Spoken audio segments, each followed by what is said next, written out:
Oi, pessoal. Mais uma aula de biologia. Aqui é a professora Roberta. E o tema de hoje, fotossíntese.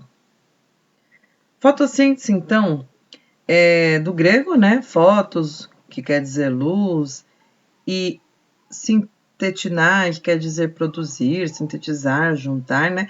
Então, é um processo em que esses seres vivos autotróficos, eles vão produzir substâncias orgânicas, certo? Que são os açúcares, a partir de substâncias inorgânicas, né? Que seres são esses? Nós vamos falar aqui das plantas, das algas e das bactérias, que elas fazem esse processo de fotossíntese. Esse processo, então, a energia luminosa, ela se transforma em energia potencial química, que fica armazenada nas moléculas de glicídios, certo? Para quê? As plantas e bactérias, algas, elas vão utilizar essa fotossíntese para produzir açúcar, certo? Uma parte desse açúcar vai ficar armazenado no próprio organismo, né, que ele vai utilizar como fonte de energia, e vai ser usada na respiração, tá? Para produzir energia para essa planta poder crescer e manter todas as suas funções. Então, não se esqueçam, tá? As plantas, elas fazem fotossíntese, lógico, para produzir o seu próprio alimento, que é o açúcar. Porém, você não pode se esquecer que ela também respira, tá? Então, dois processos que acontecem nos vegetais, ok? Quase todo o oxigênio, né, proveniente, que está aí na atmosfera atual, e isso corresponde a mais ou menos 21%, é produzido na fotossíntese, ok? A fórmula, né, a equação está aqui descrita, né, onde você vai ter esses produtos, né, que foram formados aí a partir dos reagentes. Os reagentes nós vamos ter aí o gás carbônico, nós vamos ter a água, que vão formar a glicose, a água e o oxigênio. Glicose, o mais famoso, tá? Mas a gente fala glicídios em geral, ok? Uma observação a ser feita com relação à glicose, com relação ao oxigênio, a reação da fotossíntese, e cai bastante em vestibular, é que todo o oxigênio produzido na fotossíntese, ele provém da água, tá bom? Quando você tá lá no ensino fundamental 1, né, que a gente tem que explicar de maneira bem simplificada para a criança que a fotossíntese, né, a planta consegue pegar o gás carbônico e produzir oxigênio, fica uma impressão de que o gás carbônico vai ser quebrado e liberar oxigênio, né? Porém, não, tá bom? Todo o oxigênio produzido na fotossíntese, ele provém da água. E o gás carbônico, ele vai ser fixado na molécula de glicose, tá bom? Esse é o legal da fotossíntese, né? O aprisionamento do carbono, para redução aí do efeito estufa também, né? Então, água, ela é utilizada nessa reação química, certo? Ela é um reagente. Ela também vai ter uma sobra aí, vai ter um produto formado de água, mas todo o oxigênio produzido na fotossíntese é proveniente da água, ok? Aonde ocorre a fotossíntese, né? Então, a fotossíntese, ela vai ocorrer numa organela específica chamada cloroplasto. Nas algas e nas plantas, certo? Que são organismos que têm cloroplasto. Aí as bactérias não têm clorofila, desculpa, não tem cloroplasto, porém tem um conjunto de estruturas, né, que permite que a fotossíntese seja realizada, só não tem a organela, tá? Então, ó, o cloroplasto ele é formado da seguinte maneira. Primeiro, ele é verde, né? Ele é verde por conta dele ter o pigmento clorofila no seu interior, certo? O cloroplasto, então, ele é delimitado por duas membranas lipoproteicas. E aí, você que lembra de respiração celular, lembra da mitocôndria, é muito parecido, tá? A clorofila, esse pigmento verde, está associado apenas à membrana interna. Essa membrana é chamada de membrana tilacoide.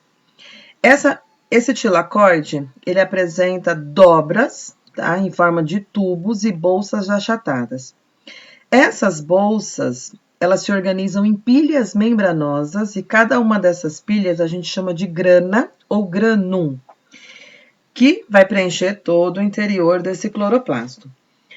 As cavidades internas dos tubos e desses grânulos se comunicam entre si, formando um compartimento único, tá? Que a gente chama de lúmen do tilacoide. Externamente à membrana do tilacoide, o restante do cloroplasto ele vai ser preenchido por um fluido, e esse fluido nós chamamos de estroma. Então, no desenho você consegue ver bem essas estruturas, ok?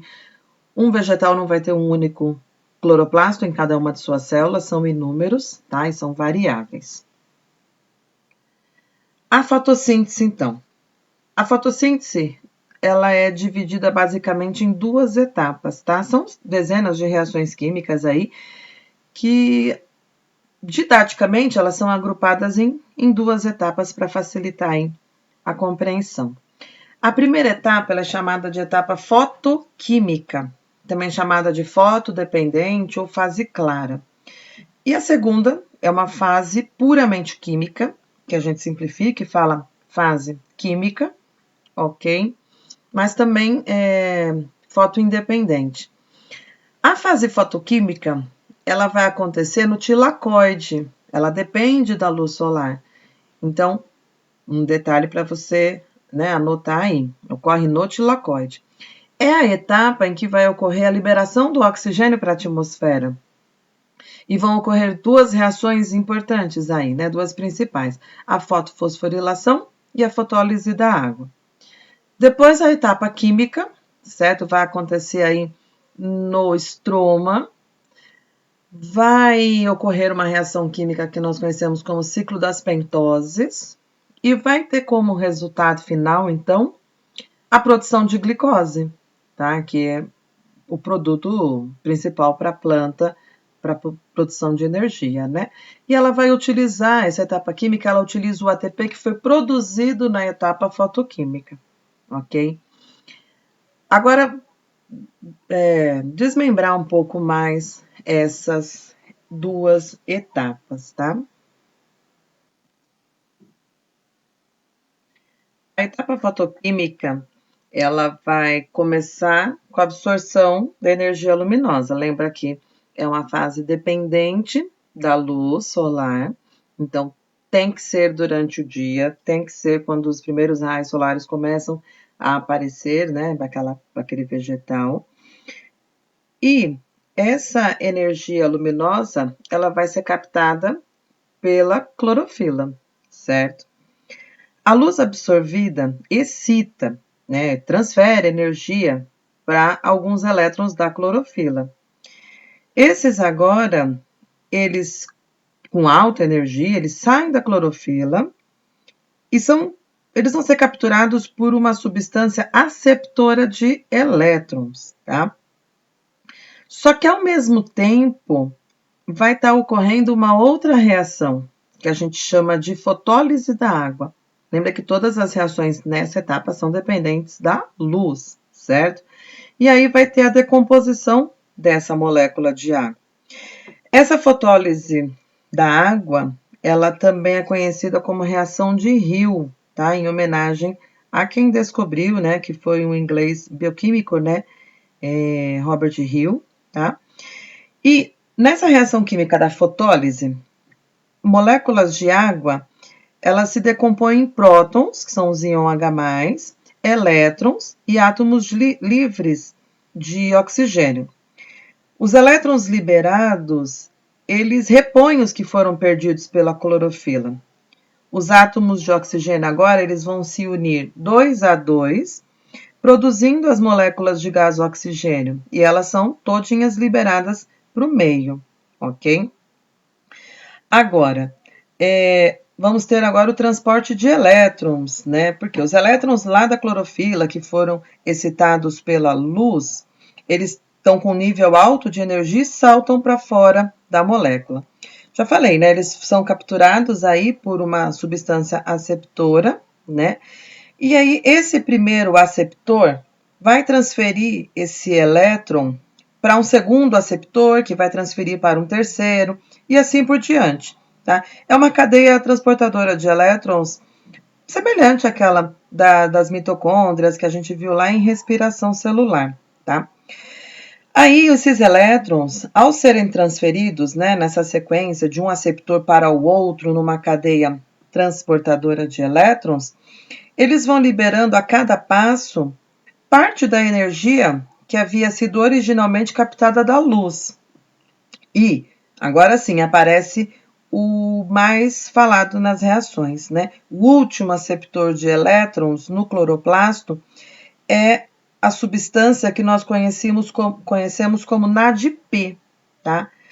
Só que vai ter uma diferença, né? Lá na mitocôndria, quando a gente estudou respiração, nós lembramos do NAD, tá bom? Agora tem uma diferençazinha que é o NADP por conta da adição desse fosfato, tá bom? Mas ele é um aceptor de elétrons, um transportador da mesma maneira, a função é a mesma, ok? E aí, ó, você tem a reação, a equação química, né, da fotólise da água, onde a cada duas moléculas de água que estão participando aí da reação vão liberar esses íons, certo? Vai liberar o oxigênio, ok? E tudo isso agora, lembra, o NAD ele recolheu essa energia e vai ser utilizada agora para quê? Para produzir o ATP, certo? Então, a energia que os elétrons liberaram nessa passagem pela cadeia transportadora vai agora forçar o transporte de prótons, o próton H+, do estroma do cloroplasto agora para dentro do lúmen do tilacoide. E à medida que vai aumentando essa concentração do íon H+, eles vão ter uma tendência a voltar para o estroma. Mas eles só vão poder fazer isso se eles passarem por aquela enzima ATP sintetase. E ela está na membrana do tilacoide. Então, a sintetase do ATP funciona como um motor, né, rotatório, parecido com o que a gente já estudou em mitocôndria. E à medida que esses íons H+ passam, vai produzindo ATP a partir de ADP. E aí, esse processo a gente chama de fotofosforilação. Então, são as duas reações importantes que acontecem na etapa fotoquímica. E elas acontecem ao mesmo tempo. A fotólise da água, para liberar esses H+, e a fabricação, né, do ATP, armazenando essa energia liberada. Agora a gente vai para a segunda etapa, que é a etapa química. Essa etapa química, ela independe da luz solar, tá bom?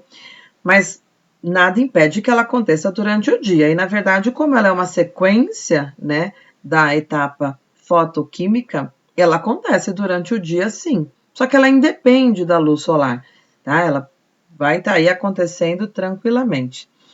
Essa etapa química, ela vai utilizar, então, o ATP produzido na etapa anterior, vai recolher, né, vai receber esses NADs, certo? E vai utilizar agora para quê? Para fazer a fixação do carbono. Fixação aonde? Fixação na molécula do glicídio, ok? E aí, essa sequência de reações, né, dessa fixação do carbono, ela vai receber o nome de ciclo das pentoses ou ciclo de Calvin-Benson, também por conta, né, de homenagear a quem descreveu esse ciclo. É uma sequência complexa, tá, de reações químicas que no ensino médio realmente não é cobrado para vocês podem descansar um pouquinho. E após, né, a finalização dessa sequência aí de reações, você vai ter a produção do glicídio, né, do carboidrato. Parte desses glicídios produzidos na glicose, ele vai ser utilizado imediatamente nas mitocôndrias da célula vegetal, né, no processo de respiração celular, para fornecer energia para a própria planta. E outra parte, ela vai ser distribuída, né, ou armazenada, né, para um futuro uso, tá bom? Então, pode armazenar nos grãos de amido, pode armazenar na raiz e depois ela pode utilizar para outro fim, né? Mas também energia, né? Mas futuramente apenas, ok?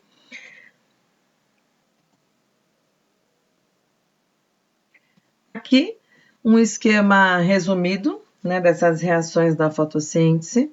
Então, aqui está colocado, estão colocadas as duas fases, né? A reação clara, que é a fase que vai depender da energia da luz, o ciclo de Calvin, ou o ciclo das pentoses, que representa aí a fase escura, onde vai ter a fixação do carbono com a produção do açúcar, tá?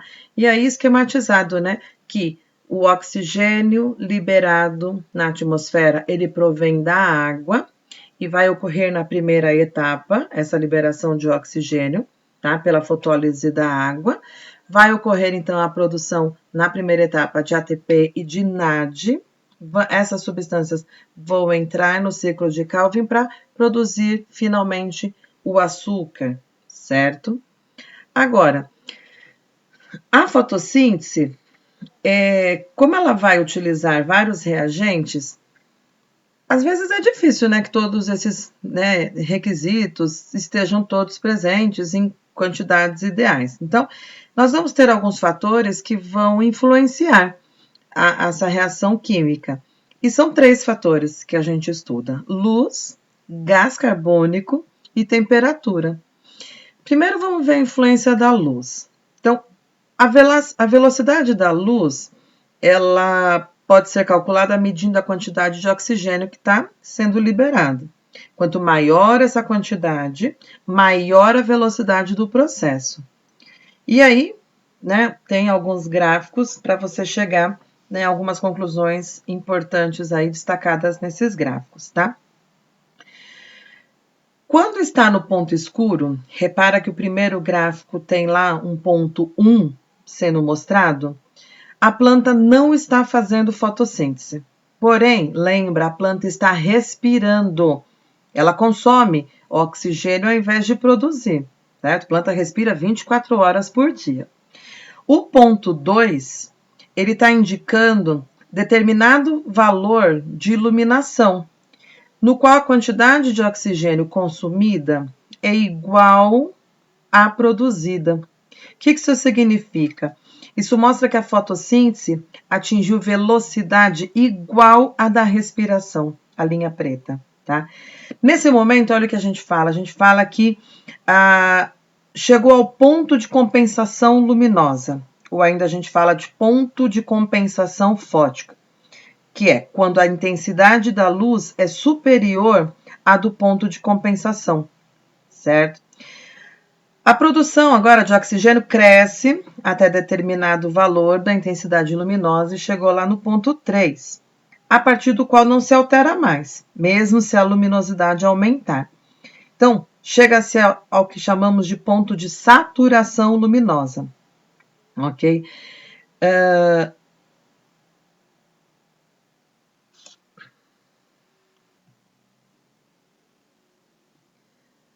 Aí, outro fator qualquer, como gás carbônico, por exemplo, ele pode não estar em quantidade suficiente para acompanhar o aumento da velocidade e começa a frear o processo.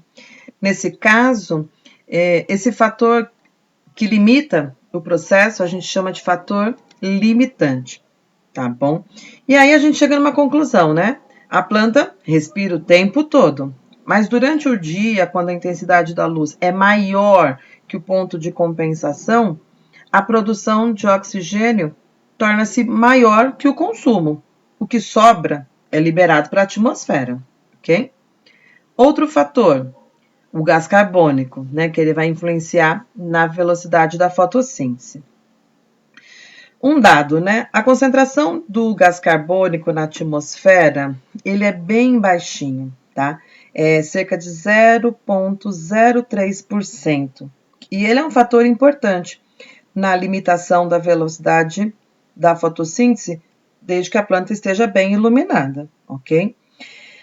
Aumentando a concentração desse gás, a velocidade aumenta até que a luz ou outros fatores possam ser limitantes. Então, nesse gráfico você percebe a velocidade da fotossíntese em função da concentração de gás carbônico em diferentes intensidades luminosas, certo? E a influência da temperatura. Olha, um problema agora, né? Você vê uma queda brusca aí na velocidade da fotossíntese. Por quê? O aumento da temperatura, ele vai acelerar as reações químicas da fase escura, beleza. Mas ele influencia pouco a fase luminosa, na qual as reações dependem apenas da energia da luz. Por isso, se a planta estiver pouco iluminada, o aumento da temperatura terá pouco efeito, uma vez que os produtos da fase luminosa estão presentes em pequenas quantidades. Se a planta estiver bem iluminada, e isso vai corresponder a uma boa quantidade de ATP, entre outros, né, compostos, o aumento da temperatura provocará aumento da velocidade. Aí você vai dar uma olhadinha melhor nesse gráfico, ó, e vai observar que o aumento da velocidade da fotossíntese, em decorrência da elevação da temperatura, só ocorre até determinado ponto. E a partir desse ponto, o calor, lembra desse processo, né? Ele vai desnaturar as enzimas que catalisam as reações químicas do carbono. Então, lembra de desnaturação. A enzima ela perde função. E aí acabou a reação, certo? A velocidade começa a diminuir até que o processo encerra, né? E aí a planta realmente ela pode morrer, porque ela não tem a produção do seu próprio alimento, ok? Então é isso. Até a próxima, pessoal.